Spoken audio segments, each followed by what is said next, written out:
Welcome to Decades of Horror, the classic era. When the rest of the world has been destroyed, we will be the only normal thinking persons left.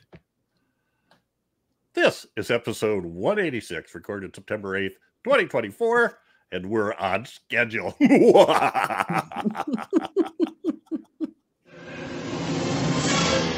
Gruesome Magazine.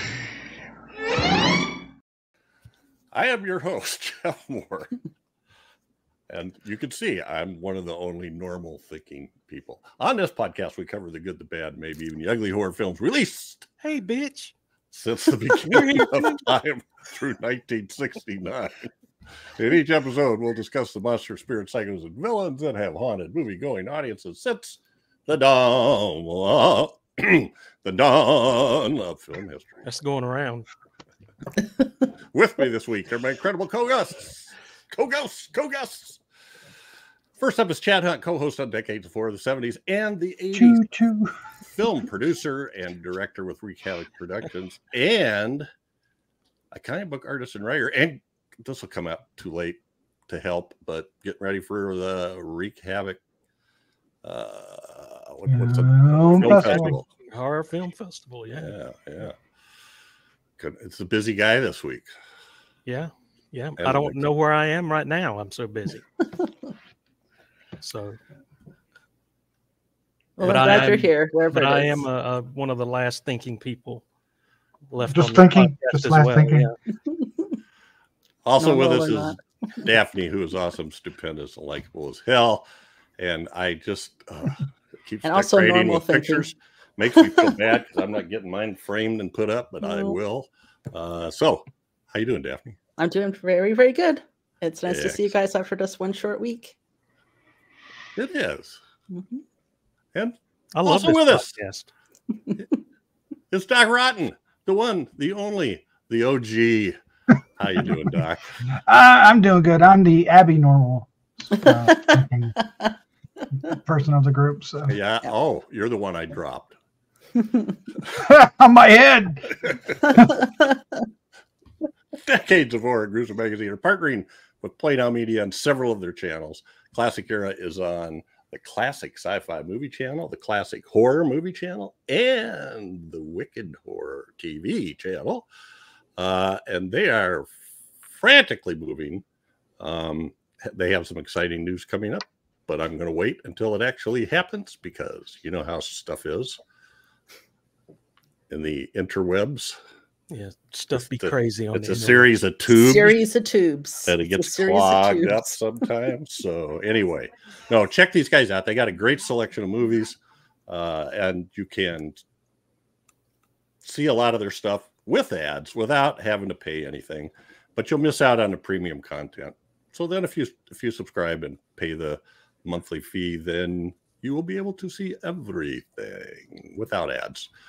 I think they have a yearly version too that's cheaper, like a lot of places. So check them out. You should be able to get them on Roku, Apple TV, Amazon Fire TV, Android TV, and on the online website. And they have like 25 different channels of subgenre stuff. They're awesome. They awesome. are. Mhm. They really.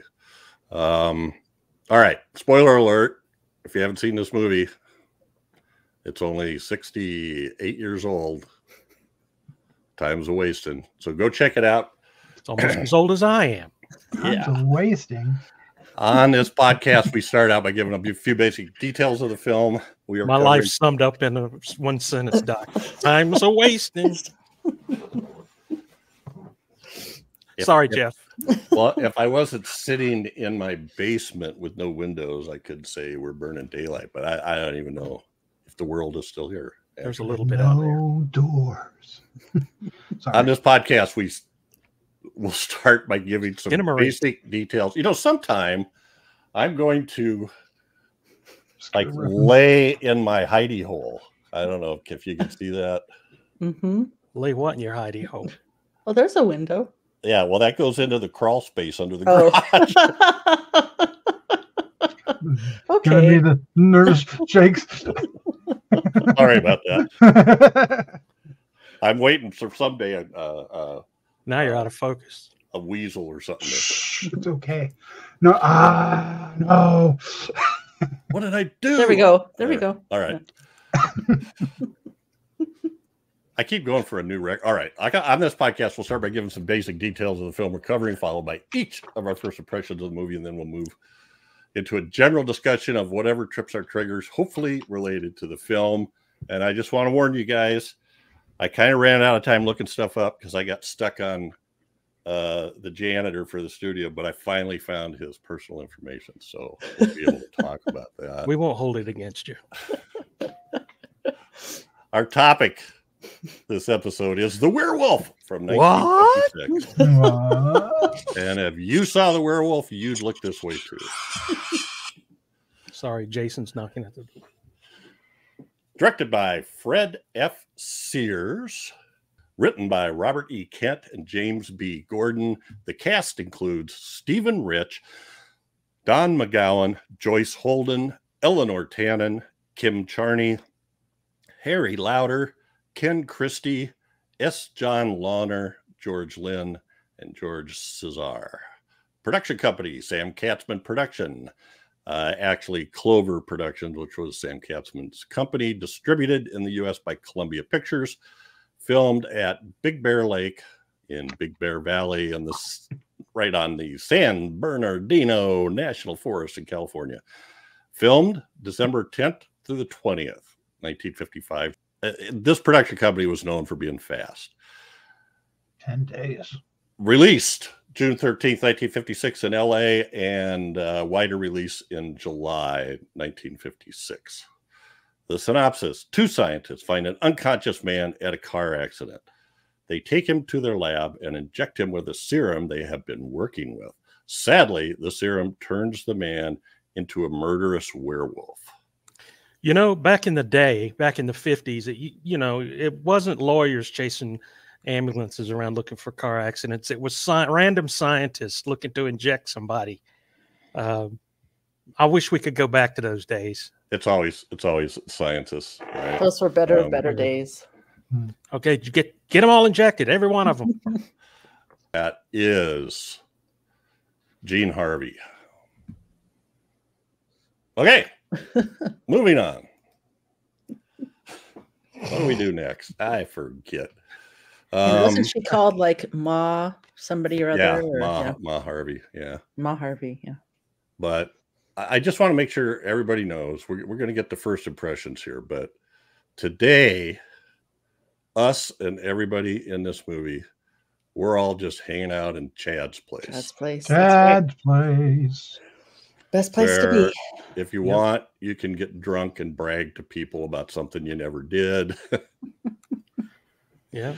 Or you can try to rob somebody and get killed by a werewolf. You know, there's just all kinds of fun stuff there. But it's where everybody hangs out. I posted on Facebook that this is a place where you can just come and take a load off.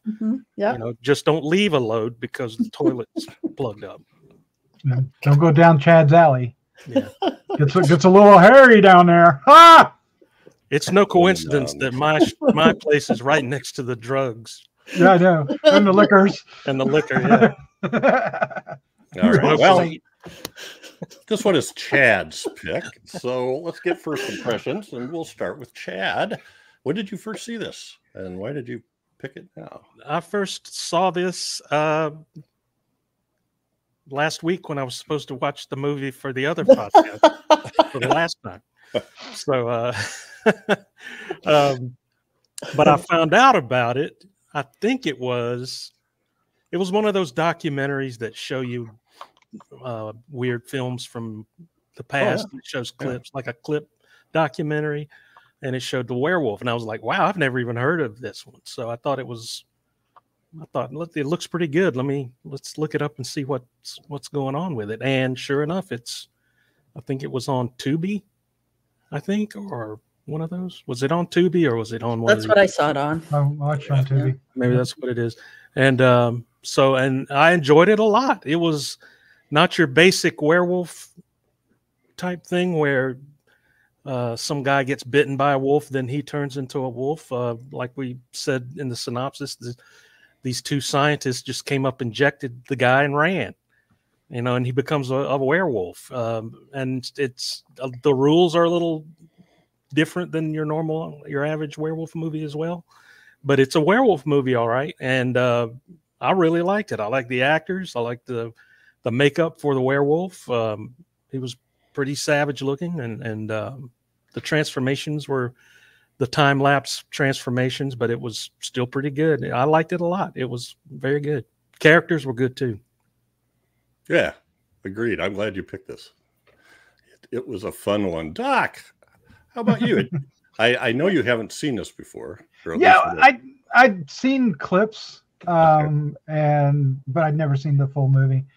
And I probably saw the same thing Chad saw, where it was like maybe, I think in the 90s they had like werewolf films and something like that. Frankenstein films and Dracula films, and I think maybe even Christopher Lee narrated or something. I'm trying to remember, but yeah, so I was aware of it, but I didn't think we were doing a different film. I didn't think we were doing this one. So when I watched it, I was prepared for something less interesting. But this surprised me. I enjoyed this. I like the sci-fi shenanigans, the whole preparing for the end of the world whoop-de-doo that the scientists have that gets introduced like right in the middle of the movie. Yeah. It's like, what are we doing here? Who are these people? No, I had a great time. The werewolf was fun. The characters were cool. The sheriff and the deputy, and then the doctor and his nurse, and of course our werewolf guy. Do we get a name for him? Right? He's Marsh, right? Somebody Marsh. Yes. I forget. Yes. And he's doing a great Talbot bit. I don't know what's going on some help, and of course this is another one of those werewolves where you get the head and the hands, and that's about it because he wears shoes. Except in the snow, which we never see. And then the next time we see him, he's got shoes again. So, and where were the shoes? Did he like tie them around his? I will get it. They were around the corner behind a rock. That's they throw them around a rock? I forgot. Did I miss that? Okay, cool. It didn't matter what Talbot was wearing in the movie. When he changed into the werewolf, he was still wearing that same worker's outfit. He was. He liked a certain. Yeah. No, I had a great time with this. This was so much fun. It's great Monster Kid fodder. It's the B picture at the drive-in double feature that I want to go to. I had a good time. Excellent. Daphne, how about you? I hadn't seen it before either, and I hadn't even heard about it, but I watched it. I really liked it. Werewolf film. It was always worth watching in my book. I thought there were some really cool shots. I loved the intro where the character was walking all the way from the back to the front to the little introduction. So there were some really interesting shots. And I thought the actor who played, Duncan Marsh, was great, although they were all really good. And again, I just find that horror movies, even B horror movies, sometimes get to the heart of what it is to be human way more than some fancy schmancy movies sometimes do. And I also liked the Wolfman's wife and son. I thought they were great. And the relationship between the doctor and his probably niece, I think, who's his nurse. But they were all really good. I thought it was a lot of fun. I really liked it. Yeah, was she the one in the bar that wanted to get a double at the end when they were somebody else? That was a different person. Yeah. Okay. That was just some other actor. And I was like, that doesn't look like her, but is it her? So okay, thank you. Find that out. She probably could have used a double. Oh, look at that. All right. So yeah, this is first time I had seen that too. Well, actually, I watched it. Chad picked this like 2 months ago, I think. I was sure it was going to disappear by the time we got to it, but I think it disappeared and then it came back. I had to go find it on it. You can find it on Daily Motion and archive.org, I think, as well. But yeah, it was back on Tubi. I think, you know, they look at our schedule and go, "Oh, we better put that up." Mm-hmm. I think The group who needs it. Yeah, because we go to Instagram, you can see that we post it every month. so. I watched this on the Blu-ray, but The Blu-ray. the weird thing is we kept talking about doing the giant claw. Everybody was threatening to do the giant claw sometime. Yeah, now it's and I found this double feature of the giant claw and the werewolf, and it was cheap. It was like, I don't know, 10 or 11 bucks or something. So I bought it thinking, well, I'll just hold on to that till we do the giant claw. But no, we did the werewolf first, and that's great because that's a good movie. Now this is it's a cheap one. There's no extras or anything on it at all, but it's a nice transfer. It looks pretty good. So I had great fun with this. I liked it a lot. Yeah, it doesn't follow. This is a science fiction werewolf. It's not a legendary curse or comes from the passed on through generations or bites or anything like that. This was science fiction. And so I was okay with that. I thought it was kind of fun. And this guy has amnesia. He doesn't know who he is, where he's from, or nothing. And he's just running around town periodically in the woods and periodically turning into a werewolf. And he's not happy about it. And neither are the He's not happy about it. And this movie throws all the standard kind of tropes in there. So you got the evil scientists who are going to take over the world. They don't care who they kill. And then you have the sheriff who's trying to protect the people, and he'll kill the guy even if he is innocent. But then you have his girlfriend, the nurse, who's like, "Oh, but can't you see how much pain he's in? We need to try to help him." And so anyway, there was all these sort of conflicts going on. And I can't even, I won't be able to go on at my normal length, but this thing is full of character actors. Oh Lord. And that's why they're good actors, I think. You know, they're just happy to get a lead and, or, you know, get some more lines and get into something. So anyway. And the werewolf looks oddly familiar. He does. Where did we see a similar design? In Return of the Vampire, the Bela Lugosi movie from the 40s, which we have done. The same guy that did the makeup for that werewolf did the makeup for this werewolf, and they looks real similar in the best way possible. Yeah, I like it. It's a good werewolf. He did his own thing. Well, so now we come to the time at Chad's place. Why don't we just call it that from now on? Where we do taglines with Chad. Sprechen Sie taglines. And as often are there enough of them here? This is a low budget movie. It's so low budget, we don't know what the budget is, but yeah, we got taglines. How low is it? Okay.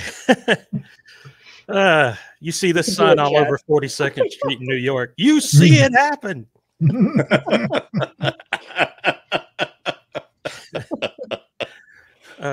For only a quarter. For only a quarter, you see it happen. What, the werewolf movie? What werewolf movie? The horror of all mankind terrifies the screen. Not all of mankind, just the people in that town. Yeah. But except for was it the smarties, the smart men? Yeah, the thinking men. Yeah. Yes. The normal thinking. Yes. Scientists turn men into beasts. Yep. Well, man. Maybe not. We don't know. Big plans. Atomic age scientist makes man revert to his past. That's a stretch. Kinda. No. Atom age scientist. Is that what the serum did? It regressed him back to no, I don't primal. think so. Yeah, I didn't think so either. Okay. Horror of the ages. Yeah. It's still happening before your horrified eyes. First, you see it happen. Then it happens again. And right under that in small print, see the transformation. Frightful, beastly. Yeah. I walked in on my parents one time too. This one's my favorite. 3 drops of deadly wolf serum turn a man into a bloodthirsty fang and claw beast before your very eyes. Well, it happens. And you'll see it happen. And now, one of those ones, we haven't had one of these for a while, the CCC taglines. So. They want you to look. That's for damn sure. Bunch of perverts. C, man beast stalk his prey. C, scientists turn men into beasts. C, 10,000-year-old horror legend come true. C, greatest manhunt ever. C, women fight to save their men. What? What? What is going I've never on? known that to happen before. Where was that in this movie? And that's been Taglines with Chad. Chad's our hero, cool and rad. With him reading taglines, they can't be that bad. You know what? I am a hero too for reading. To a certain extent. You're cool and rad. I didn't make any of those up. Those were all right. So let's go through some stuff in the movie. We'll start. Does anybody want to talk about something first before we do this? Yeah, can I go home? I thought we're all in Chad's place. Can I go home now? No. Okay. I'll take a double. Hearing, this is the one I saw the most of. Yes. I am a choking werewolf. What? Yeah. Yep. I like how they stick the woman in the red dress up there. Yeah. Another one that has no bearing. Well, first off, it's in black and white, I guess, so you wouldn't know if she was wearing red. But that woman, that does not happen. Mm-hmm. Neither does that white color on the werewolf. He looks like one of those old senseis from the Japanese. It does. He does have like a little bit of the witch from the Snake Girl. Yeah. Werewolf mustache going on there. That's a great 50s poster. What are you It is. about? And the guy, and then he's wrestling the guy down at the bottom, Mm-hmm. Yeah. throttling him or something. Yep. All the guys with the guns. The mad. One thing I hate about werewolf movies back in the 50s, before they were able to show gore and all that kind of stuff, the werewolf was always choking somebody. Why would a werewolf choke somebody, strangle somebody? You know? But then they always find him with their throat ripped out. Yeah, his throat's been ripped out. By what? But he did bite the scientist though. He's been strangled, man. Right? Well, Right? there's a great argument between them about finding the, did a man do this or a wolf? It wasn't a wolf. It's not a man, but it is a man. It's not a wolf, but it is a wolf. You know what that means? It's a werewolf. Well, I went to school. I went to school. They taught Hello, me, duh. they taught me about werewolves in school.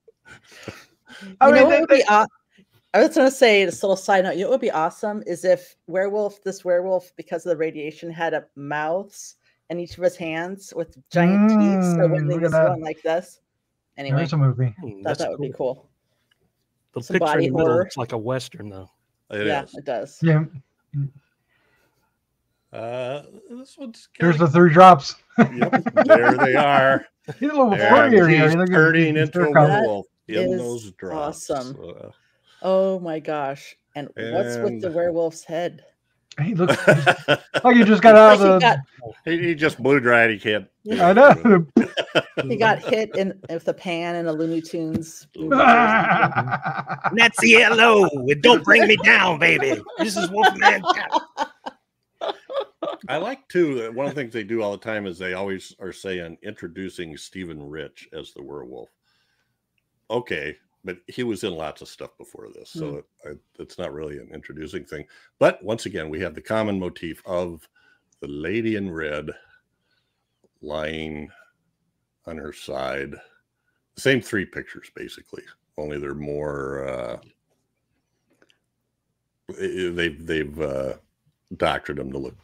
The lady in red. Like the lady in red. And here's where the bloodthirsty fang and claw beast comes from. So, is that guy? Is he wearing his tie or what? Am I? Yeah, he wore a tie throughout the end. It looks like a baby bottle strapped to his belt. Yeah, could be colostomy bag. Yeah, something like that. All right. So here's a couple of lobby cards. There you go. Now it's starting to look like the werewolf we know. Yeah, we got the lady in red on both of them, Yep. and there's the CCC. See it, don't be it. It's got to get the kids in the theater, man. Yeah. Got to get them to the drive-in. It's it. You know, so far all they've done is taken like the same 4 images and just rearranged them in different places on the poster. Yeah, I was gonna say, welcome to art class. Yeah, the werewolf looks a little different too down at the bottom right. Mm-hmm. Oh yeah, yeah. Not quite as fuzzy. Yeah, somebody didn't stay in the lines when they cut it with scissors and pasted on this cardboard poster they got here. Well, we haven't seen one of these for a while. Huh. We used to get these. What are these? Are these called 2-tone or 3? Anyway, There'll be 2 tones on this one. I like how they're. And the artwork is drawn even. That's even cooler. Yeah, I like that. I like the font. Mm-hmm. Don McGowan. Yeah, so it starts. It's like lime green on the top and goes into, I don't know, an orange red, bright red on the bottom. Sort of a sunset orange in the middle. There we go. Thank you. Well, I got to remember, I keep forgetting there are people that are listening to this and not watching it. And so just hearing it go, yep, there's another poster. Green on the bottom and red at the top, or vice versa. And that's actually, there's a still from the picture in that pose too. I think I have it. But, all right. And then we get to another one. It looks like a ram. Yeah, he's got quite the beard on this one. That's I love the elongated goatee thing he's got going on in that picture, which he doesn't have in the movie. But and his hair is like swept all back like a he was a hipster werewolf. Yeah, it was.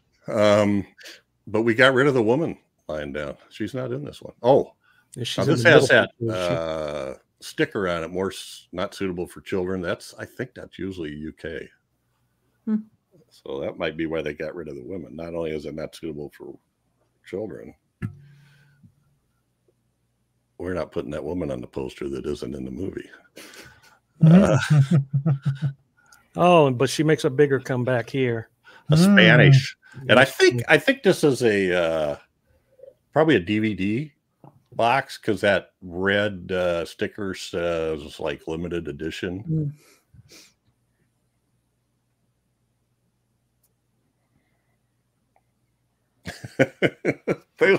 Anyway, I don't know what to say. I like his flowing hair around his mouth. You know, it's just he's wind blowing snarls. It's actually one of the better werewolf makeups in movies. Usually, they don't have this much attention to detail. He's got the black nose. The eyebrows and the mustache are both like billowing out, and the teeth, you know. It's got browns and grays in there. So not bad. Or at least in the color pictures. Yeah. So these are the top one is I think it's a magazine for theater owners. That's neat. Yeah, it always pays to play Paramount. The most spine-chilling, terrifying program yet offered to exhibitors. The Werewolf with Creature with the Atom Brain. With Richard Denning. And then the bottom one, Icons of Horror Collection. Sam Katzman is the producer. The Zombies of Moratau. And the Werewolf. Horrifying, sinister. And you know what, Doc, I forgot there was an 8mm sleeve too in there. Ah. I forgot. That might, oh my gosh, is that where I saw like the clips? Could it be? It's possible. Super 8. And here is the Blu-ray I saw. You know, that's funny that they must have be using the print of this from the Blu-ray, because they also came out with the giant claw on Tubi the same time they brought the werewolf back. Really? Well, there's actually, and I don't know, I was going to pull this up. You guys, giant claws? Talk about yourself for a minute. Either that, or I'll have to edit.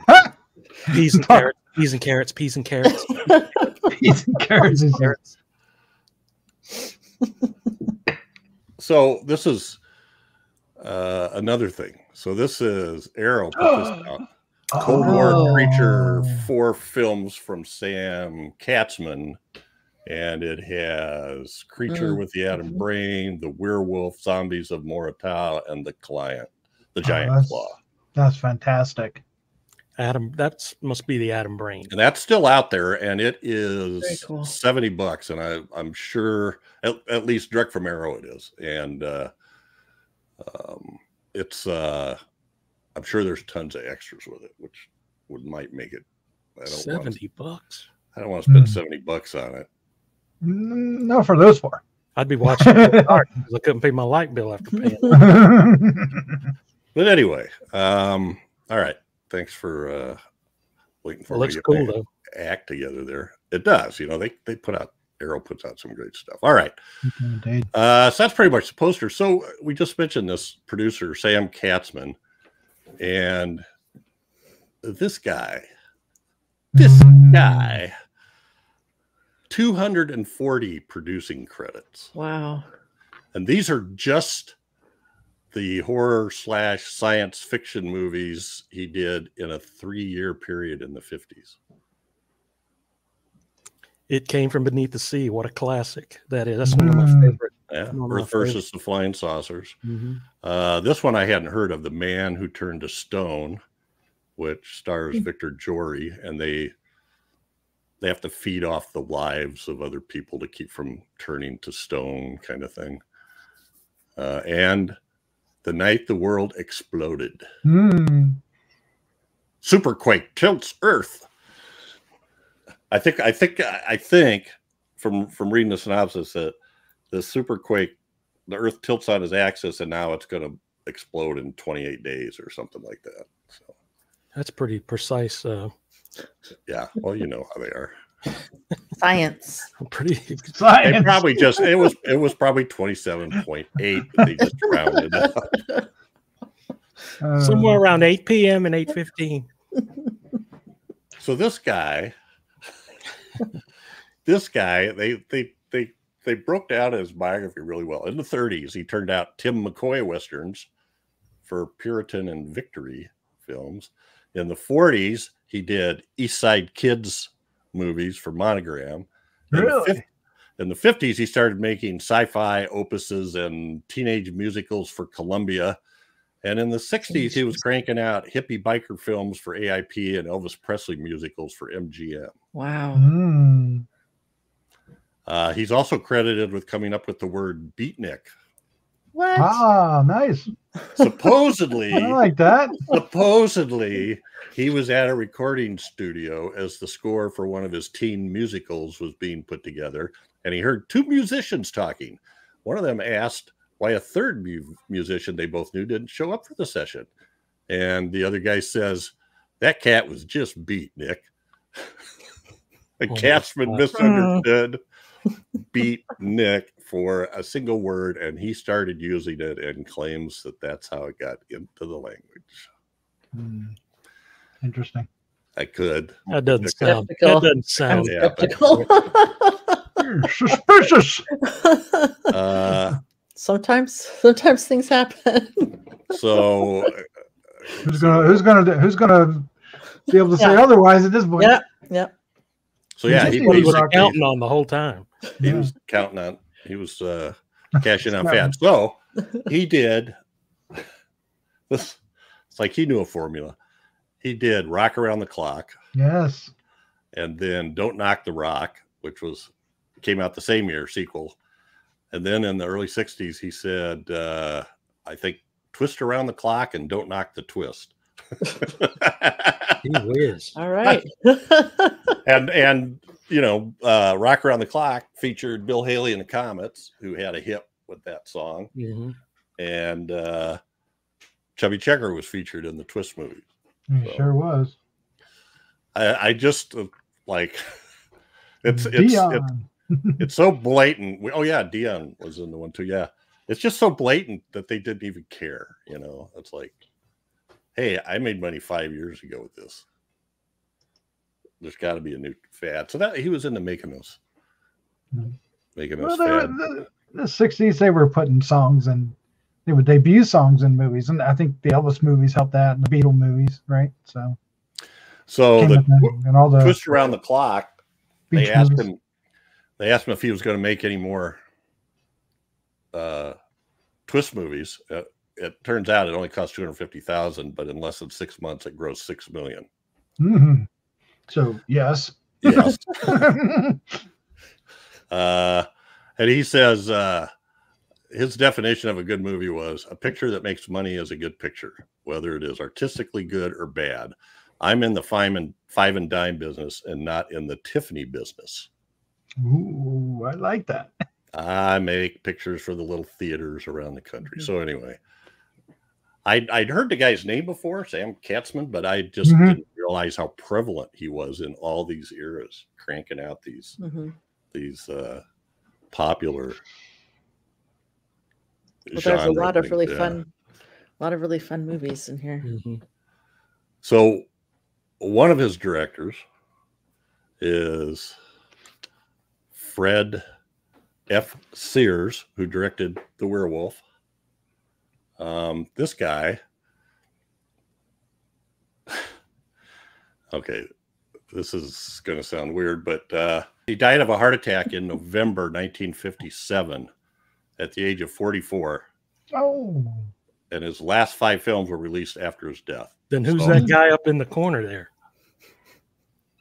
I know. It's him. Yeah. He's 44. Yep.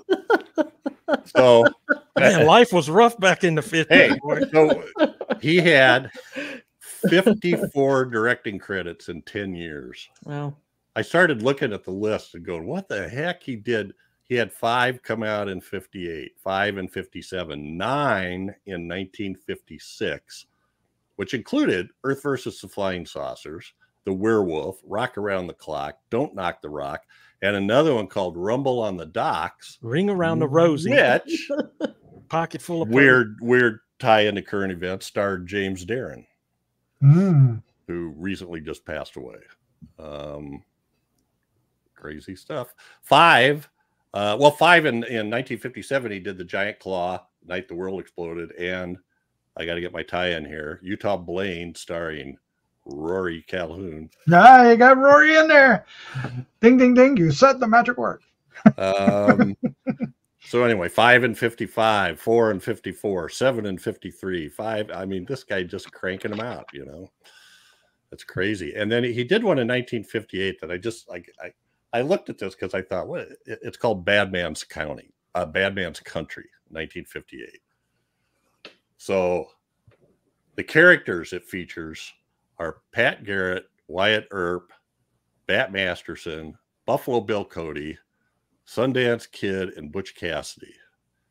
Now, the thing I want to point out is Sundance Kid is played by Russell the Professor Johnson, and Butch Cassidy is played by Neville Brand. I just love this stuff. I only clicked on it to see who was in it, because I thought maybe Roy Calhoun was in it. I'm like going, this is crazy. They got every mythical cowboy character in there, but Billy the Kid and Jesse James. You know? I got Buster Crabbe and George Montgomery. Yeah, Buster Crabbe plays Wyatt Earp. Yep. Russell Johnson. Yes, he did a couple of Elvis movies too, Kiss Cousins and Harem Scarum, and Your Cheating Heart. Yeah. But that was when George Hamilton played Hank Williams. Yeah. So if you look down the list, there's a fair amount of those have decent ratings, or in IMDb. Yeah, so I thought it was kind of weird. 5 movies came out after he died. He was prolific there for a decade. Awesome, good for him. Looked like he did a lot of acting too. Yes, he did. He actually had more acting credits, but a lot of it is like he's in this movie, but I don't know who he was. He was one of the people hanging out at Chad's, probably with a coat and a hat on. I know him. He sits in the corner, trench coat and slouch hat on. That's the guy. Was he the one that set the bear trap? He kind of looks like the guy that set the bear trap. Well, maybe. Doesn't he? Yeah. He was known to bring in films on time and under budget. So of course Sam Katzman liked him. Who I didn't tell the story, but Huntz Hall told a story about one time Sam Katzman came on set and they were behind, and he said, how many pages have you shot? 5. How many are you scheduled to shoot? 10. And Katzman walked up, ripped 5 pages out of the script and said, "You're done for the day."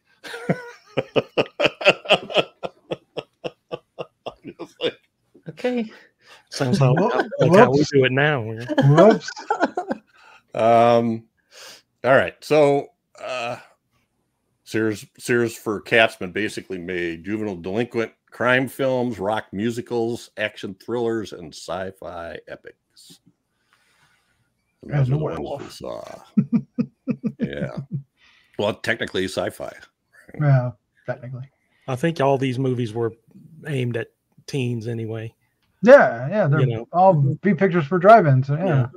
So the writers for this, Robert E. Kent and James B. Gordon, all James B. Gordon ever did was co-wrote 4 movies that Robert E. Kent was on, which were the Rock Around the Clock and Don't Knock the Rock, The Werewolf, and Inside Detroit.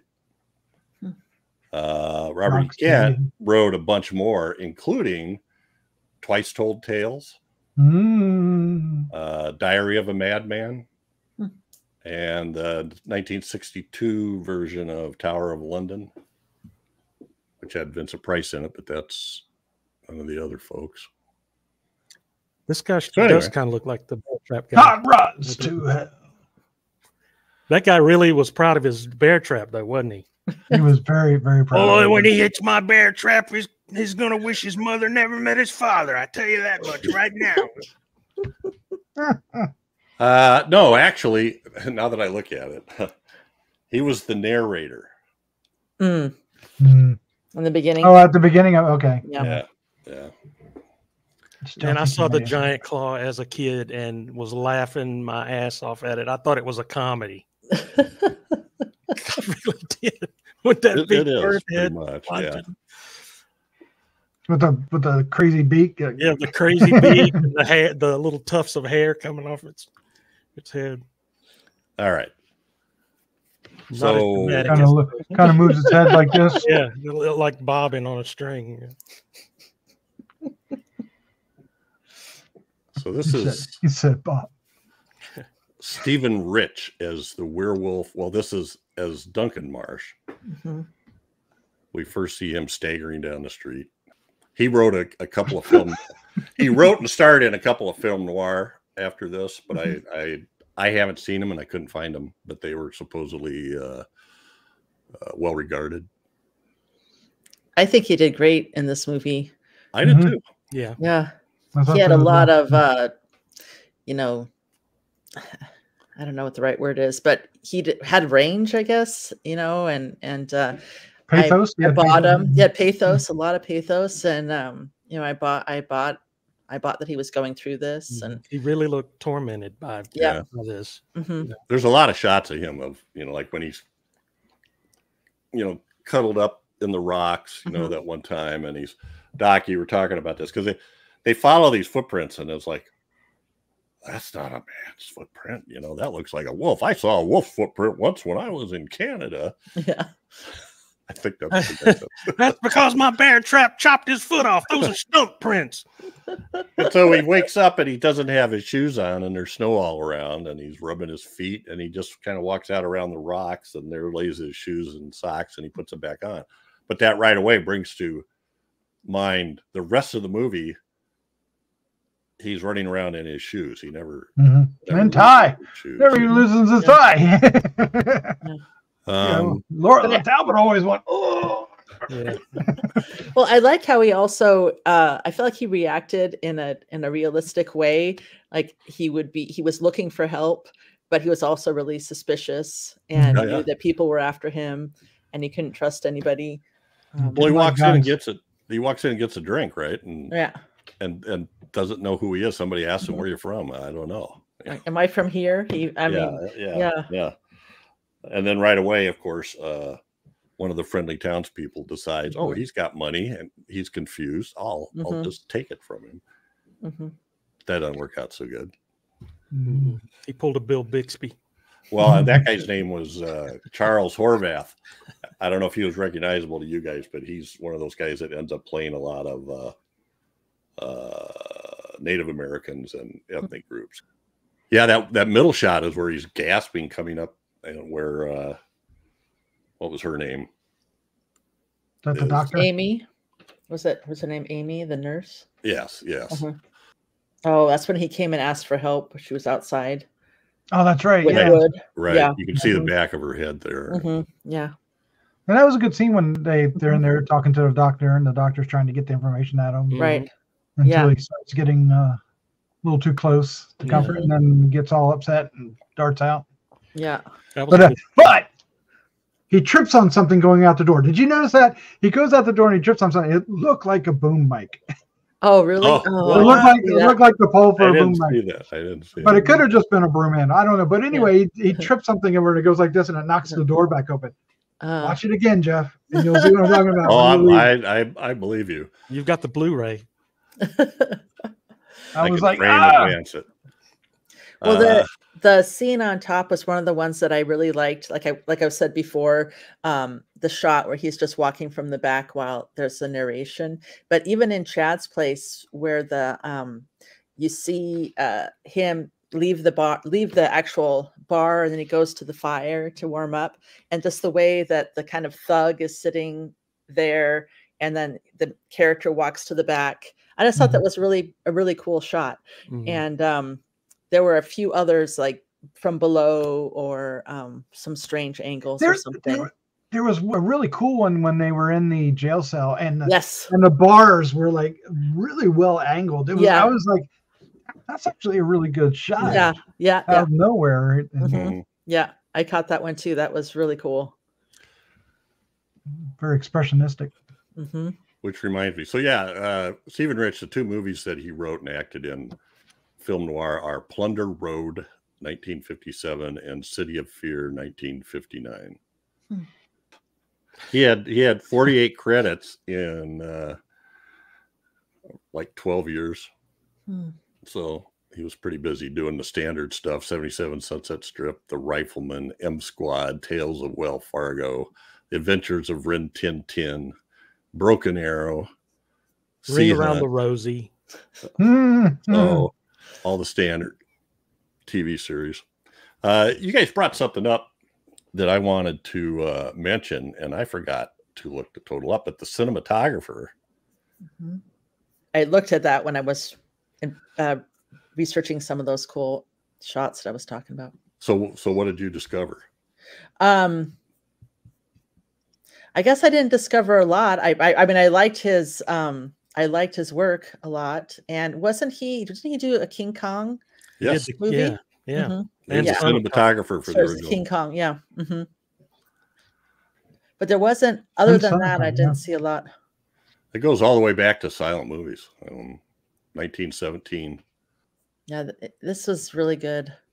So it's great when you get a guy like that on a movie like this, where he's sneaking some quality in that I know that they didn't really give him time to do, but he's doing the best he can with. Well, it's shot beautifully and lit beautifully too. It is. The top picture there looks like something out of a noir film. With the shadows, the use of shadows and the lights coming out of the building onto him, and even the bottom picture there, the use of lighting there, it's so clear and crisp. I mean, everything looks great. And the cave scenes were really well shot too, and they felt dark, but you could see everything. And yeah, it was really good. Yeah, that's one thing this movie does. It doesn't shy away from just letting you see the whole Kid and Caboodle once the werewolf shows up. And just, oh well, here it is. Yeah. I think there's 3 transformations too, which they don't do. There's not a there's not a lot of shots in the lap dissolve, but it works. You know. Yeah. I was thinking I read something about the cinematography, but I'm not seeing it here. About that, some of the night scenes were day for night, and some of them were shot at night. And that's tough to do with black and white. But yeah, also like when the first scene, we have it in our card, the title card, where the woman sees him come out of the alley after he gets the guy that was robbing him, and you see him. He's in the foreground, and he just backs out of the frame. And I thought that was really genius. It caught my attention early on. Well, I thought the whole fight was cool because all you see is you see their feet outside on the sidewalk, and the alleyway's in the dark, but you notice that the work boots, which is the guy who's trying to rob him, is on top. And then at some point it changes where the guy with the dress shoes is on top and the work boots are on the bottom, and you start hearing the snarling and stuff. I thought that was effectively done for not really showing you much. I think they did a good job having stuff out of view, a lot of the violence, but you still got the impression of something pretty sinister was happening. Somebody getting strangled. Yeah, they do deliver a couple attacks, like the one in the jail cell, which is another great reveal scene where they're sneaking in with their little things to get him, and they turn him over, and he's like, he's already a wolf. I jumped at that. I was like, what the? I also like the idea that, like, about midway in the film, everybody just decides, okay, it's a wolf man, it's a werewolf. Nobody even questions it anymore. The entire town's in on it. They're like, oh yeah, we got the wolf man. Well, I got him in my bear claw. Got it in my bear trap. That's one thing. Another thing about the sheriff was the girl kept saying, "That's my husband, and he has a son, and this and that." And the sheriff's like, "No, we're going to kill him." Like, no, he's not. It's not his fault. I'm going to have to kill him. Then we can kill him, right? He's already killed this many men. Right. Because he talks about, like, medicine tries to save people, but the law doesn't always. And they're like, oh, my God. You don't always have that choice. What are you talking about? And sometimes I won't even try. He did try a little, though. I've been waiting to do this since the beginning of this film. Pew, pew, pew. He even fires at the doctor for firing and then chasing him. Oh yeah. The sheriff shoots. It's like, what? Was it the sheriff? Well, there's a point where he's trying to take him alive. There's a point in there where he's trying to take him alive to make Amy happy. And all right, so we're talking about kid is standing right there. Yeah, there he is. There's the sheriff. We're talking about the sheriff, and you'll see this in later group pictures, but you kind of see it where he's standing next to Joyce Holden, I think. He's 6'6". He's a big guy. And I was thinking if he could have been another Clint Walker if he'd have just took his shirt off more. You wish, don't you think? Yeah, I mean, he had the chiseled look, right? So, no, definitely. And he kind of has that top picture, that kind of furrowed brow is kind of his look the whole movie. Big dude. He is. And he does, he's decent. He's got that resonant, deep voice that sort of commands authority. Must be why they wanted him for Creature Walks Among Us. So there is some other stuff that he's done. Easy for you to say. Easy for me to almost say. I don't know what I did with it. Where's my notes? All right. So Go ahead. He was no. Go ahead. I just found something out that I didn't know. I think you guys knew.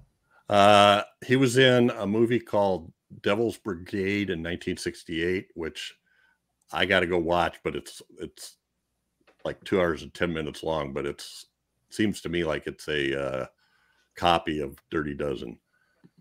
Like some, they're trying to get together a bunch of Canadian soldiers and a bunch of misfits from the U.S. to do this mission. And he's in it, as is, who else did I see? Oh, and he's also in Scream of the Wolf in 1974. Yeah. The Dan Curtis production starring Clint Walker. Can you imagine the two of them in the thing together? We'll probably do that eventually. And then a really cool movie called Creation of the Humanoids. I don't know, 1962. Have to check that one out. Cheyenne, 6 episodes of Cheyenne, which starred Clint Walker. It says he was in Blazing Saddles, and I love Blazing Saddles. And and I saw a picture where you could he had kind of a, he was one of the townspeople that made crass comments. I think they say he's the spitting man. Is he the one that spit in the spittoon all the time? Yeah, if that's what it says. Yeah, yeah. And is that? I don't know him that well. If that's how it describes him. Well, no, he's the gum chewer. I'm sorry. Gum chewer. I don't know where I got the spitting man, but he's the gum chewer. Yeah. I don't remember the gum chewer. He is. So there was I haven't quite figured this out exactly, but if you look, he's got a credit called Tales of Frankenstein in 1958, where he plays the monster. It's only 28 minutes long. It's supposed to be a pilot for some sort of series based on that kind of stuff. And this particular one was directed by Kurt Siodmak and starred Anton Diffring as Frankenstein, Baron Frankenstein. There's a picture of him there. It looks pretty convincing as a monster. He's a big guy. Says he was an avid card player and frequently played with Clint Eastwood, Clint Walker, and Jack Elam. Wow. Now there's a card table. Yeah, I'd love to sit in on that. He's a cousin of Foster Brooks. Really? Brooks. Anyway. Brooks. So I got a couple other things here of other stuff that he did, just because I thought these were. Well, you got a picture. Cross sections, yeah. So that top picture is from a Jerry Lewis movie, The Delicate Delinquent. Delicate. And you recognize the cop on the left? That's Dan McGavin, isn't it? Yeah. Wow.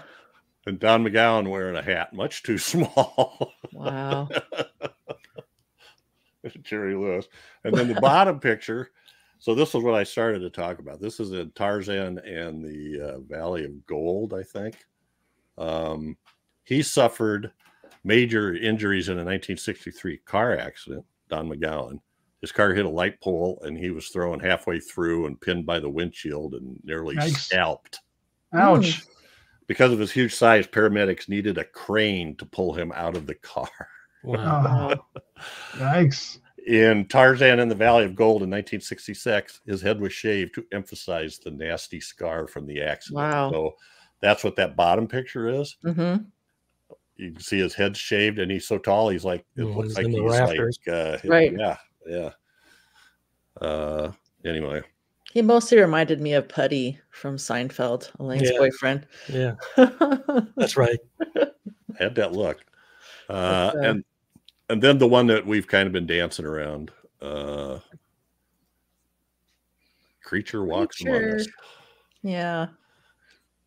Now, is that one of the ones you saw, Doc? Or that was the one I went, oh, I didn't realize. Yeah. Yeah, that's so cool. I never understood why they made the creature so huge in that one, though. Mm-hmm. I mean, they made him more like the Hulk almost, as compared.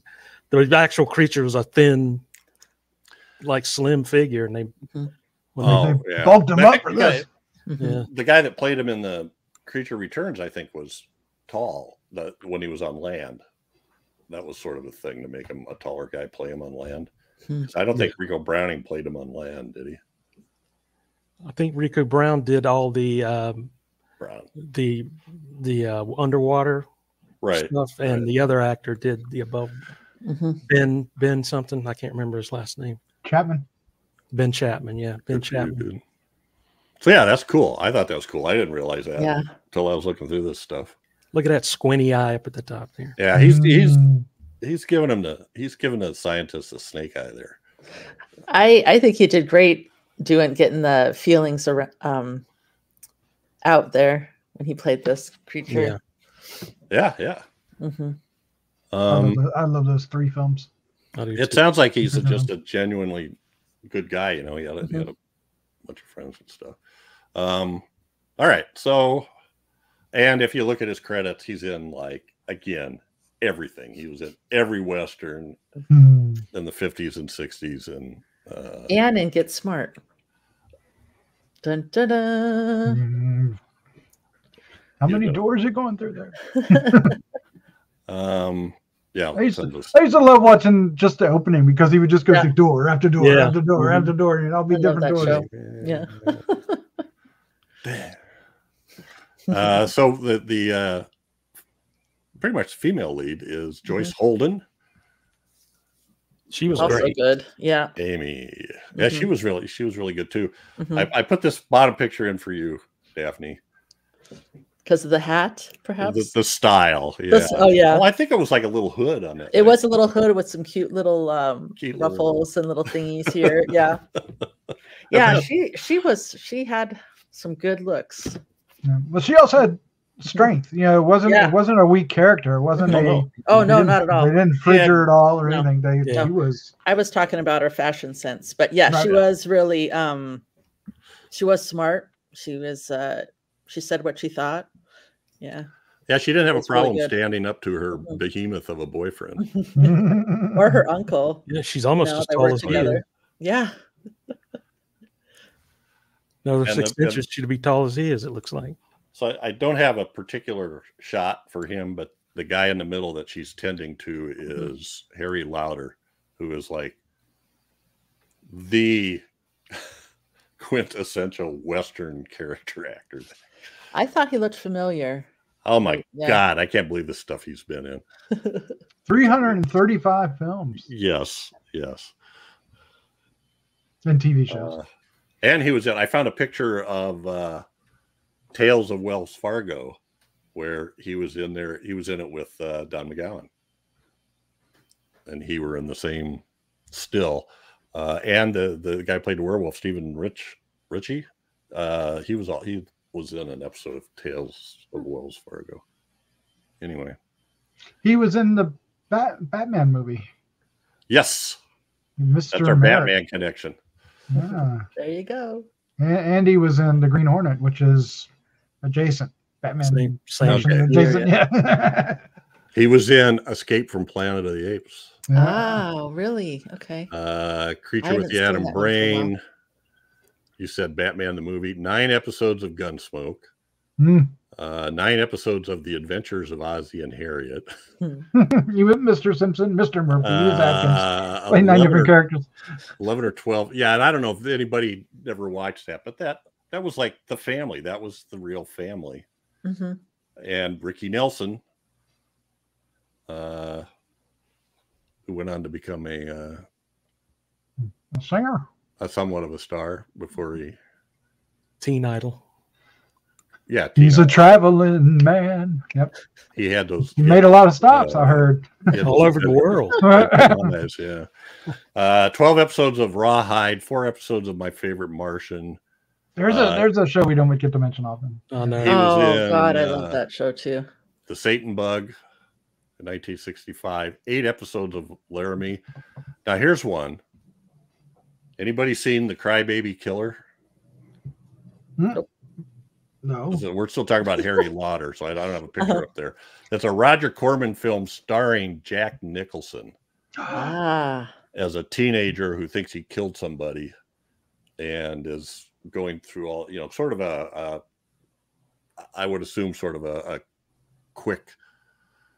What does he do? Bust out crying? Rebel Without a Cause. Yeah, I think so. I think there's something like that. Screaming and yelling like Rebel Without a Cause.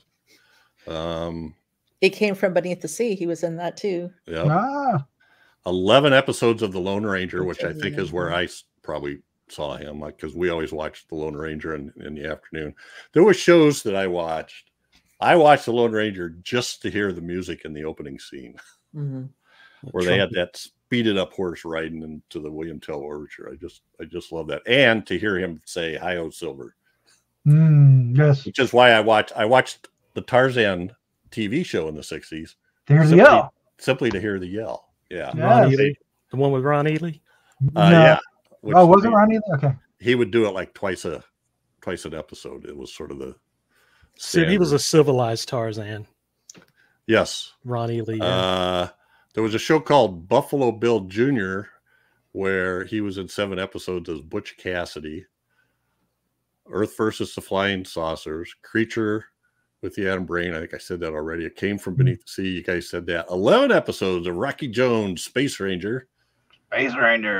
Uncredited stuff in The Day the Earth Stood Still and the Flying Disc Man from Mars serial.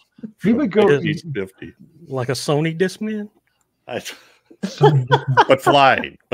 Oh. Yeah. He's Frisbee. He was in Gilligan. He goes uncredited a lot. He was Major Adams in Gilligan's Island. Yeah, I mean, he's just a guy. I swear I saw him. I would have sworn he was in Superman, but I didn't see any credits for that. Yeah. I definitely recognized him. Definitely. Yeah. And he's in one of my favorite comedies of all time, uncredited, but a police dispatcher. Makes sense. It's a mad It's man. a mad world. I love that movie. Well, I've been wanting to watch the Planet of the Apes movies again. I'll keep my eyes open for. He plays General Winthrop in Escape from the Planet of the Apes. Yeah. Have we done Escape yet on 70s? We haven't, have we? I don't think so. We did Beneath, right? Yeah. Yeah. That's what I remember. Yeah, we need to do. We need to do Planet of the Apes on Classic here at some point. We need to. But Escape is one of the more thoughtful ones. That one really has a lot to say. So yeah, she also getting back to Joyce Halden. She appeared. Let's see, how long was that? For a year on the CBS Good Morning Show with Will Rogers Jr.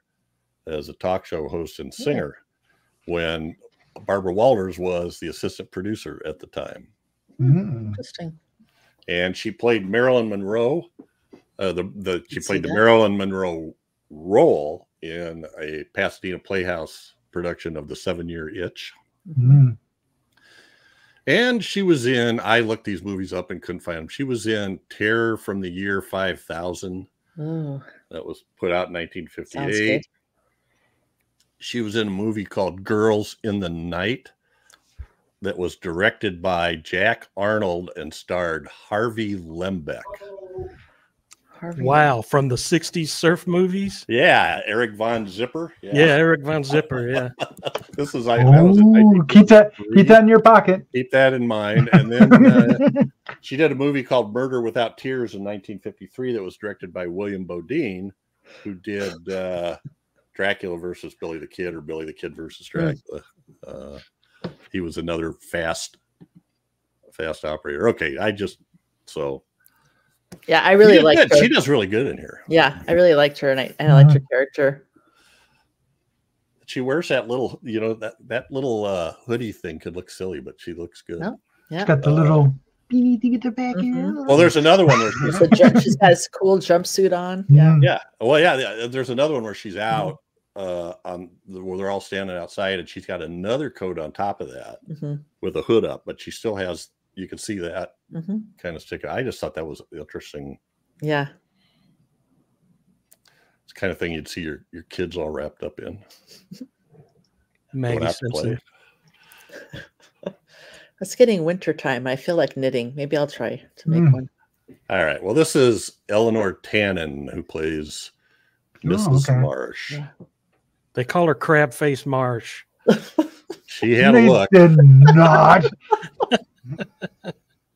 So this is that's the shot under the bottom shot there where Don McGowan is talking through the megaphone. She's got another jacket on, which is a pretty stylish jacket. I look at these and go, "We have your wife's crab face." I thought she was great too. I really liked her.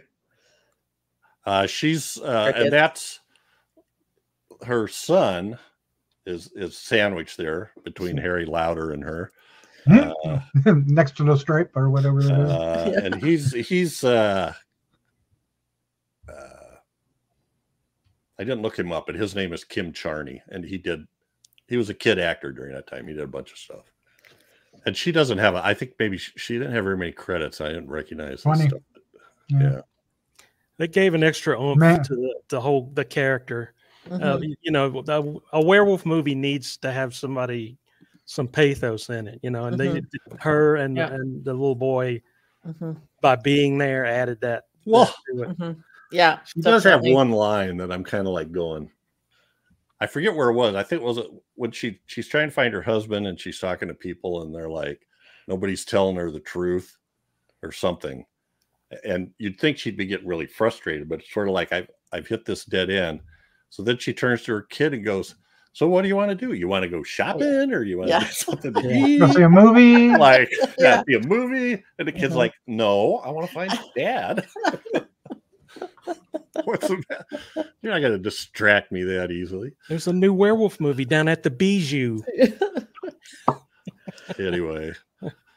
Well, yeah, because at first you would think she was trying to like protect him or something, but I mean, he's pretty much there the whole time. After that, he's you know, going with her to find his dad.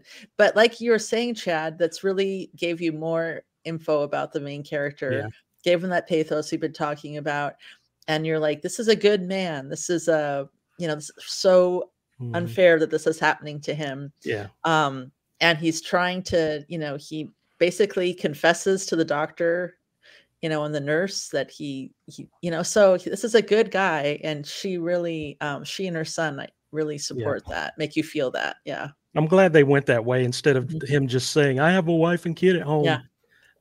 Bringing them into it really brought well, the whole thing is he had this car accident and lost his memory, and these scientists happen upon it and they take him. You know, they don't like call an ambulance or take him to the hospital. They're like, ooh. Well, I think that he was taken to their clinic by the ambulance. That's how she found them. Okay. Yeah, okay. But yeah. Yeah, you're right. Once he was in their clutches, they did what they would. But it's like, oh, he left. Yeah. Oh, yeah. Oh boy, that doctor could play a no good. Yeah. He was good at lying. He was an asshole. He was. He was a smooth talker.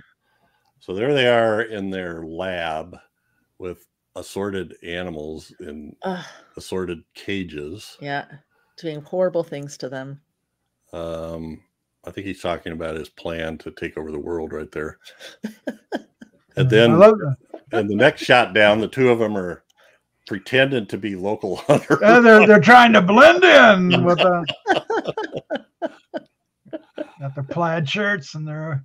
And I think the bottom shot is when the guy narrowly escapes the werewolf. Oh yeah, when he was in that cave or the underground.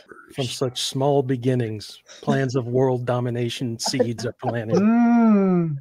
Well, you know, in addition to that line about the only normal thinking people, when he's talking about, I had to write this down too, because it was just ridiculous.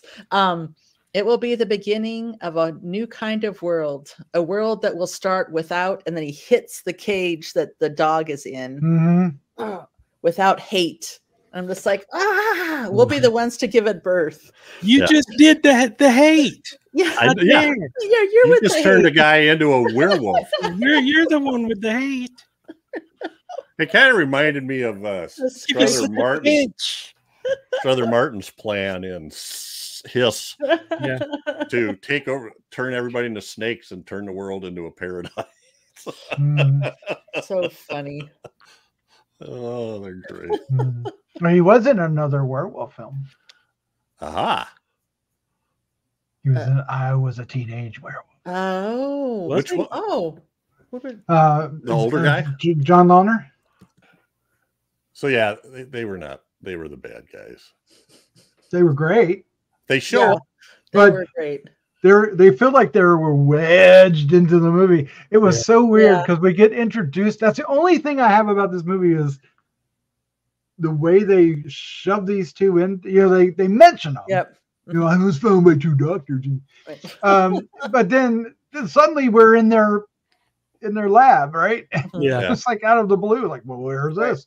And then the wife shows up. I mean, it all ties in eventually, Right. but it was just so like, what are we doing? It's not What a are we doing very here? well-equipped lab either. It looks like the principal's office. Yeah. Had like 3 or 4 animals locked in cages. Oh, that dog was in such a small cage. It made me so. I know. Well, and then there's no closure to it. It's like they can never find out the truth because everybody's dead. The werewolf guy is dead. The bad doctors are dead. So they don't know what happened. Nope. They wanted to keep it hush hush, so nobody. So no one knows. Everybody's dead. Everybody's dead, Dave. Somebody went back and let the dog out. Yeah. That I'm was not sad. saying it. I'm not saying it. All Okay. that werewolf serum laying around. Oh, he was in Batman. Again. Wow. He was Mr. Ladd. Am I looking at the right person? I am, aren't I? Yeah, I think Launer he's the chunkier guy, the one on the right. Yeah, Launer's- and George Lynn. And George Lynn is the one that's on the He's on the left. Yeah, the But- mustache guy. But he was also in I Was a Teenage Wow. He was Sergeant. Oh, what was it? Sergeant Burns, Huh. and he was in Deadly Mantis. Oh, we haven't done that either. I was going to say, haven't we talked about this guy? Well, talked I about- feel like we must have for Teenage Werewolf. Maybe. Yeah, He's like the cop that comes in at the end of the show, right, and goes, "Oh, they're dead," right? Da, da, da. Yeah, it's not. Maybe it wasn't a very big part. Maybe. Maybe. All right. So Oh wait, who's Ken Christie? you're I think we're still getting screwed up because Ken Christie looks like the guy on the left. Did we? Ken Christie is the He's the village doctor, the one that's He's the village yeah, doctor. lives there. Yeah. he's Amy's uncle or dad Okay, or grandpa okay. or whatever he is there. Oh man, he looks. They There's look a shot. They look alike. There's a shot of him. I'm looking on a screen from another movie and he looks like him, the guy on the screen, but he's not. Oh my god. Okay, sorry. But yeah, so Ken Christie is the He's the town doctor. Yeah, Town the doctor, girl's yeah. father or whatever. Mhm. Uncle. Uncle, was that it? Yeah. I think so. Yeah. Just put all them names in a pot and mix He's I know. I them. just he's the oldest doctor, and he has a great line. I was going to write it down, but I didn't. Where they're gonna work on Lauder's wounds. His arms are all scratched up, and he tells them to. He says something like "grit your store-bought teeth" or something like that. This is gonna hurt or something. oh yeah. Grit your store-bought teeth. He says something. It's like there was a funny little like pseudo cuss word he shouts out. It's hilarious. Here's What? smoke. There it is. That just makes me think of Conan O'Brien on the top. Oh god. Oh my god. It looks like Conan O'Brien. Yeah. Yeah, those are the two folks that run across him.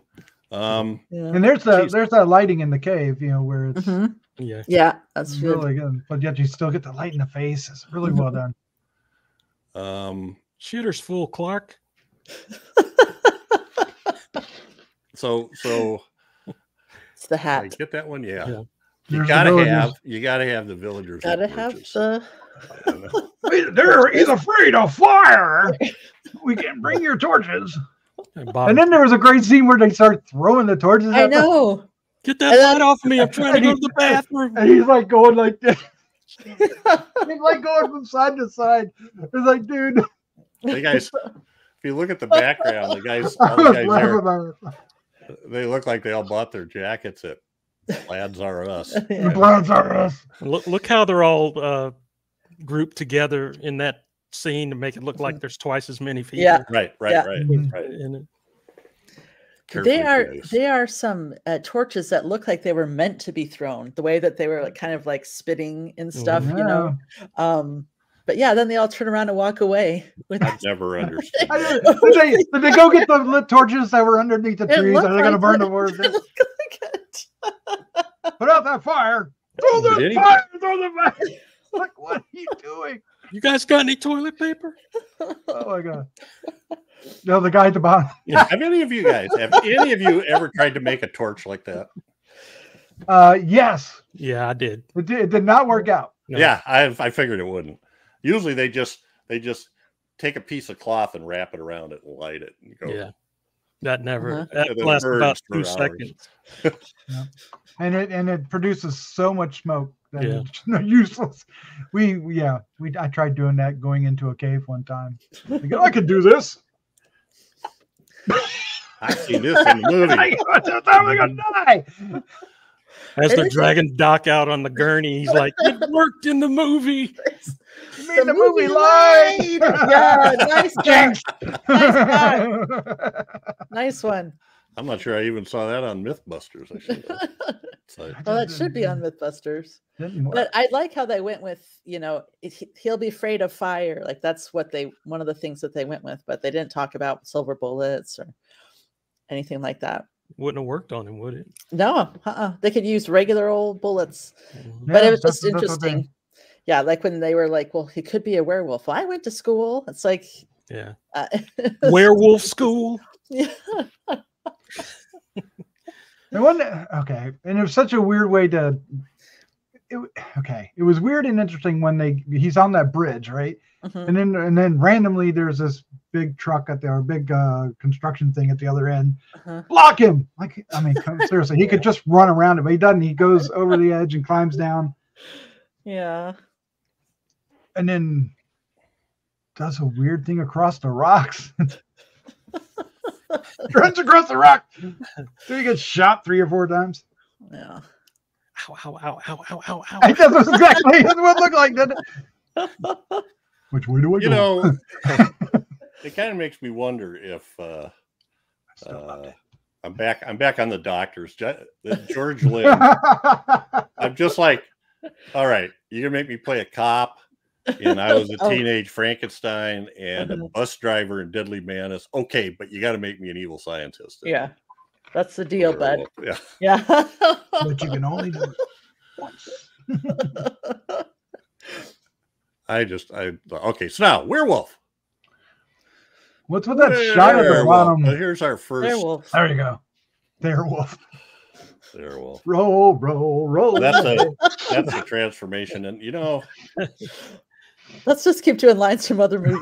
At this point, that's what we're doing. So I know this is in black and white, but I swear I looked at those fingernails and went, he's got red fingernail polish on. It just looked too They're a little glossy. shiny. It was very. nice. Yeah. It did catch your attention. Yeah. Yeah. They could have stopped at that first one, and he would have been terrifying enough. Mhm. Yeah. No, it's not. These are nice. John, the drooling too. Yeah, he was really drooling. Nice that. work. He's got that werewolf mustache, and so And I liked each stage, even like when he was just starting to change. It looked really good. Mhm. yeah. So his name is Clay Campbell, the makeup person who did the makeup. And this is another transformation where he's kind of going back the other way. Yeah. The reverse transformation or the untransformation. What do you call it? You called it something Yeah, I awesome don't know. earlier. The anti-transformation. Making words up, reverse transformation. Yeah, But it was good. I mean, yeah, it was. It Yeah, worked out. I mean, it's only like 5 Mhm. different shots, and they, nice little blurry effect going Mhm. through it. But it did the trick, and as a monster kid, I can greatly appreciate it. But you're right. I love how he's still got his tie on. I mean, he doesn't. He never takes it off. Wearable the tie. It's awesome. It's loosened a little bit, Yeah. but He's and so so dapper. You got to look good.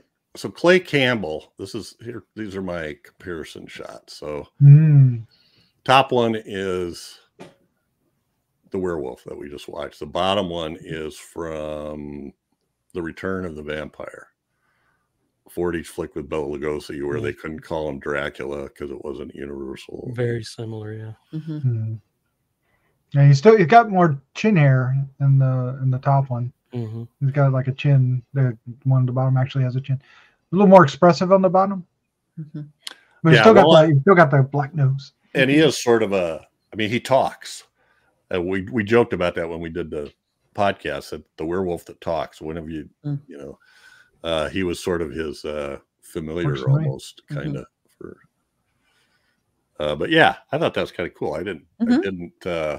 It's not Universal type makeup. It's not Hammer type of makeup. And I was going to look at the stuff that he did.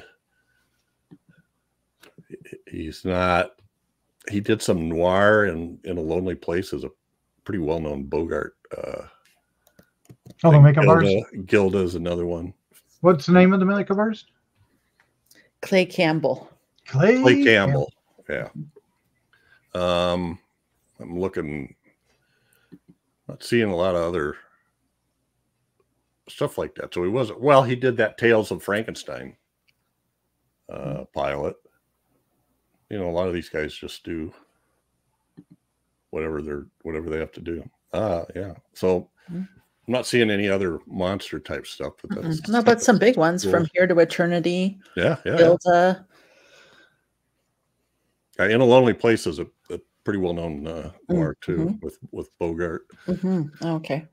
All right, and then I got some more shots here of the werewolf. He's snarling, but I swear that middle shot when he's on the bridge, I'm thinking, I was just like he's auditioning for the Thriller. He's doing his dance move. That's great. That was cool about him, that he could turn whenever. It didn't have to be a full moon or. Yeah. That's kind of cool and very werewolf by night, nightish. Yeah. But he's almost got I like that. Like in this middle shot, he's almost got like mutton chops, and has like the mustache and the hair and the way it's anyway. Putting on the Ritz. Still got his tie on. I was surprised how much just straight out shots you got to see. They didn't save him for the final reel. The last 10 minutes of the movie, you got to see a lot. There was werewolf in your werewolf film. Yeah, so absolutely. And actually, at that point, I can't remember. Did we actually see him when he kills the guy outside of Chad's place at the beginning? No, it happened in the alley. Yeah, you just see the back of his head. That's all you see is the back of the head. So but that happens in like the first 10 minutes. Right. Yeah, so super early. Yeah, we're not messing around. When you have one that looks this good, you don't mind showing it. I would. That's true. That's true. And it's really a mask and hands, so it's not like the full body makeup. That's some of the other things they had to do back in the 50s. Yeah. So the bartender was the bartender. The bartender was George Cesar, and I'm just mentioning him because I've talked about him in another podcast. I think maybe it was 70s. I don't remember.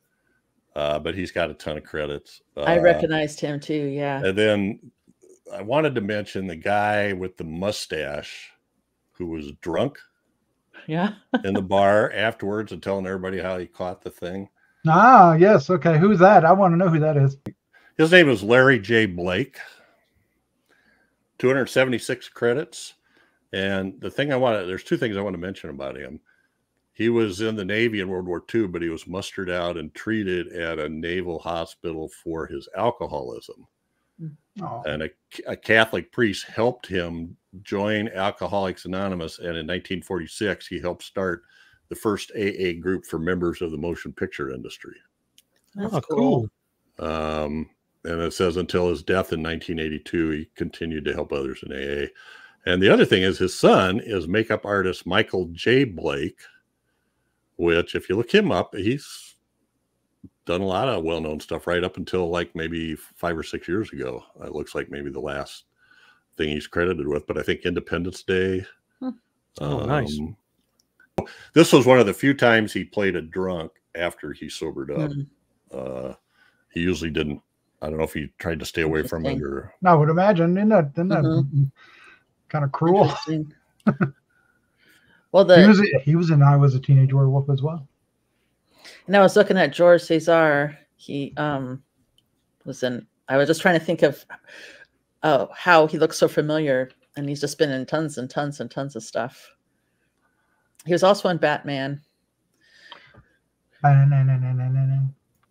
There is a little similarity to this and the werewolf from I Was a Teenager. At least I see it in the teeth. I don't know about the rest of it. But. George was in Billy the Kid versus Dracula. That's what it was. That's what I was looking for. Yeah. But a lot of these guys, they come on, they do a part, they have like a couple lines. They might in the movie, they might show up in a couple places. He's in a crowd of people on a bunch of the scenes in this, but he doesn't have a whole lot of lines just when he's serving the guy. Anyway, and the other guys there was a couple other guys in there that I didn't get a chance to look up, but it'll have to be another time. So I don't know. We got any final comments about this movie or anything else we want to talk about in general? Great. I liked it. Yeah, I liked it. I even got a little, just a teeny bit, maybe a little weepy at the end. Yeah. It was sad. His wife and son are waiting for him. And, yeah, they sort of disappeared at the end. Yeah, because he sent them away, right? Yeah, because we're going to kill him. Yeah. Isn't the last line like, well, time to go home? Yeah. Essentially. I guess they always played this as the last movie of the night. Off, arm in arm, yeah. Well, and because there was so much. Well, you guys talked about how the mad scientist doctor guys was kind of jammed in the storyline.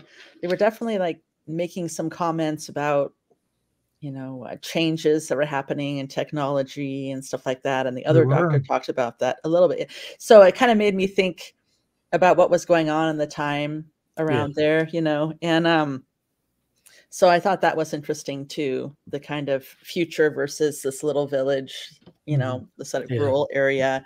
And because they made a few comments about, time changing, things changing and stuff. Is it going to happen in our lifetime? Yeah, that kind of stuff. And we kind of talked about too about the killing, getting to the killing, and that always gets me. It's like that's the only. I know people are going, oh, you're naive or whatever, but it's just funny that's always the alternative that is left. They gave him a chance. And they had to kill him, but maybe it's because in horror movies it's this innocent person that we see with monsters all the time, right?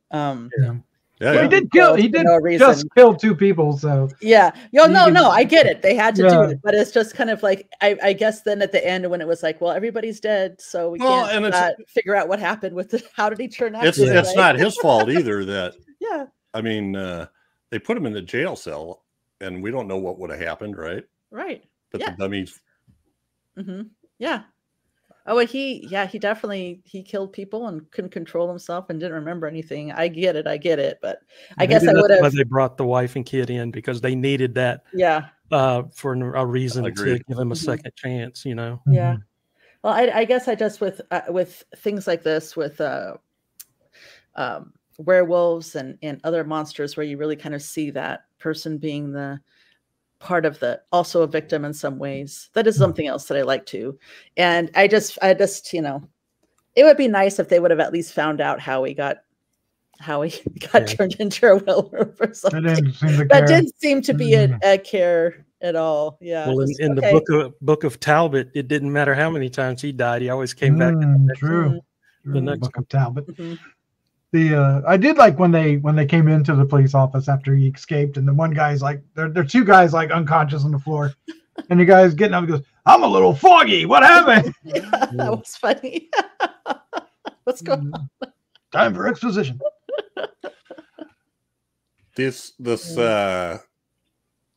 So at first, when it was first released, it was on a double bill with Earth versus the Flying Saucers.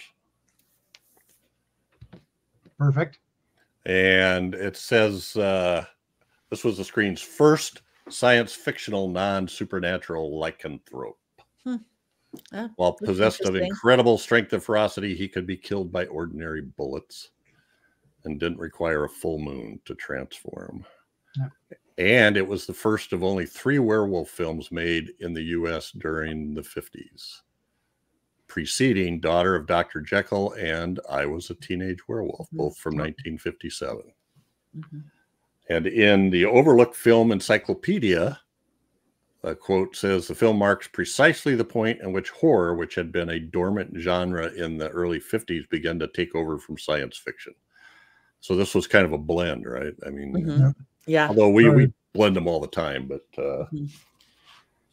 anyway. Well, but yeah, think about it. It's a big blend. I mean, because you have this whole history of movie history and also myth about werewolves, and then you introduce this kind of more modern take on it.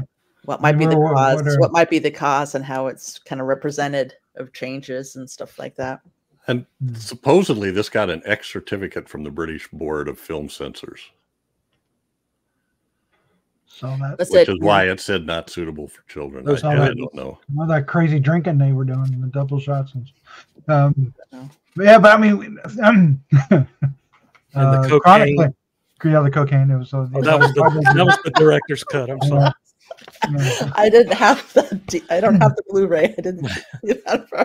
They had to. They probably couldn't afford cocaine on this budget. They had to use baby formula or something. What? But they were 1 year away from Hammer Films, kind of.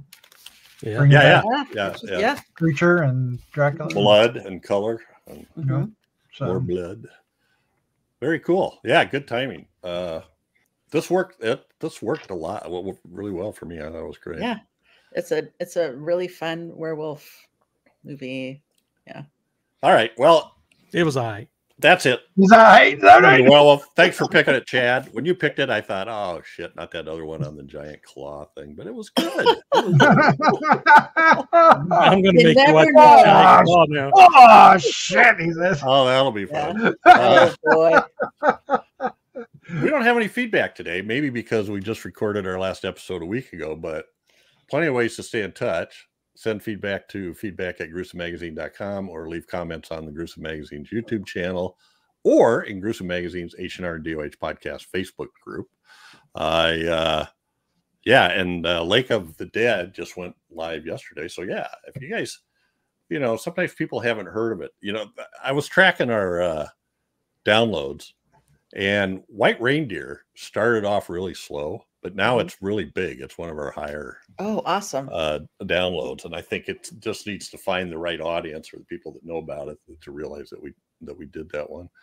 All right, give us your feedback. We love feedback. Yeah, that's it for this episode. Every 2 weeks, we'll be focusing on a specific film released between 1920 and 1969. Next up is one chosen by Doc. What are we doing, Doc? Oh, I'm going to torture you all, especially Chad. It seems. I wanted to do something light and fun, and I chose The Ghost in the Invisible Bikini. I know. Okay. Actually, this is one that I've wanted to see because it just sounds wacky. Okay, so it's got Boris Karloff. He's the corpse. It has Basil Rathbone in a short scene. It also has we mentioned him earlier. Who was it, Jeff?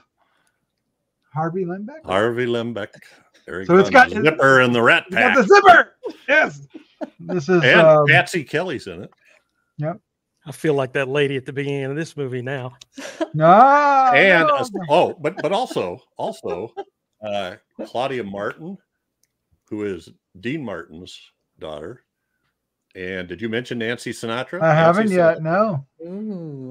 Tommy Kirk and Deborah Wally, who were. Let's just do it now. Chad needs to get it over with. This is what is going to have Chad really fired up. Oh, I can't wait. I believe There's at least 4 songs in this movie. I was wondering, with a title like that, there's got to be some singing. When I tell you I hate teenage surf movies, and this is one of them. This is featuring the Bobby Fuller 4. No, I like the Bobby Fuller 4. But I'm not going to sit there and listen to him play 16 pieces of it. My immediate question was, when is my contract up? Why wear a bikini at all if it's invisible? I just don't get it. Well, it everything under it's invisible as well. It's a misnomer. Actually, it's yes. Oh, why am I trying to explain it? A title that doesn't mean what the movie's about. No, it means it. We'll see in 2 weeks. Maybe. All right. Well, that's it, guys. Thank you very much. Thanks for everybody for hanging on to the werewolf. I didn't realize we talked this long. I didn't even look up all the character actors. I realized we did. I didn't even get to the janitor. I don't know. Janitor. We should have an all janitor episode. The caterer. Yeah, all the caterer. Dad's place unclogging the toilet. Yeah. Hey, all right. Where all this hair come from? Thanks, Chad, Daphne, and Doc. Thank you so much. Thanks, Jeff, for being here. Catch us again here in 2 weeks for another great horror movie of the classic era. It's only decades of horror can do it. Say good night. Good night. Good night.